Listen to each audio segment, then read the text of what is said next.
Hi friends, എഫ്എൻജിയുടെ പുതിയൊരു വീഡിയോയിലേക്ക് എല്ലാവർക്കും സ്വാഗതം. കഴിഞ്ഞ ദിവസം നമുക്കൊരു കോള് വന്നിട്ടുണ്ടായിരുന്നു. ദുബൈയിൽ നിന്നാണ് പുള്ളി വിളിച്ചത്. പുള്ളിയുടെ ആവശ്യം ഒരു വീട് വെക്കാനാണ് നാട്ടില്. അപ്പോൾ പുള്ളി എന്നോട് ചോദിച്ചത് എന്തൊക്കെ കാര്യങ്ങളാണ് ഞാൻ ഇനി ഫോളോ അപ്പ് ചെയ്യേണ്ടത്. ഈ ഡൗട്ട് എല്ലാവർക്കും ഉണ്ടാവും. ഒരു വീട് വെക്കാൻ പ്ലാൻ ചെയ്യുന്ന എല്ലാവർക്കും എന്ന സെയിം ഡൗട്ടാണ്. വീട് വെക്കുമ്പോൾ എന്തൊക്കെ കാര്യങ്ങളാണ് ചെയ്യേണ്ടത്, അറിയേണ്ടത്. ഏറ്റവും ഇമ്പോർട്ടന്റ് എന്ന് പറയുന്നത് നമ്മുടെ ബഡ്ജറ്റ് തന്നെയാണ്.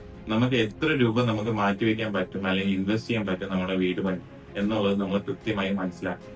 നമ്മളെ ബഡ്ജറ്റിനെ അഫക്ട് ചെയ്യുന്ന സെക്കൻഡ് ഇമ്പോർട്ടന്റ് തിങ് എന്ന് പറയുന്ന പ്ലാനാണ്. കൃത്യമായിട്ടുള്ള ബഡ്ജറ്റ് നമ്മുടെ എഞ്ചിനീയറിനോട് അല്ലെങ്കിൽ നമ്മുടെ ആർക്കിടെക്ടിനോട് നമ്മൾ കൃത്യമായി പറഞ്ഞു. കാരണം അങ്ങനെയാണെങ്കിൽ മാത്രമേ അവർക്ക് ആ ബഡ്ജറ്റിനകത്ത് നിൽക്കുന്ന ഒരു പ്ലാൻ നിങ്ങൾക്ക് വേണ്ടി ചെയ്യാൻ പറ്റുള്ളൂ. അതുപോലെ തന്നെ നമ്മളെ റിക്വയർമെന്റ്സ് എന്താണെന്നുള്ളത് കൃത്യമായിട്ട് നമ്മൾ പ്ലാൻ ചെയ്യുന്ന ടൈമിൽ തന്നെ ഡിസ്കസ് ചെയ്ത് ഉറപ്പുവരുത്തുക. നിങ്ങൾക്ക് എന്തെങ്കിലും റെഫറൻസ് ഉണ്ടെങ്കിൽ അതും കൃത്യമായിട്ട് പറയുക.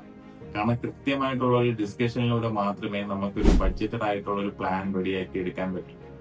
അപ്പോൾ ഒരു വീട് പണി തുടങ്ങുന്നതിന് മുമ്പ് കൃത്യമായിട്ട് ഈ പറഞ്ഞ രണ്ട് ഇമ്പോർട്ടന്റ് കാര്യങ്ങളും നിങ്ങൾ ശ്രദ്ധിച്ചിരിക്കണം.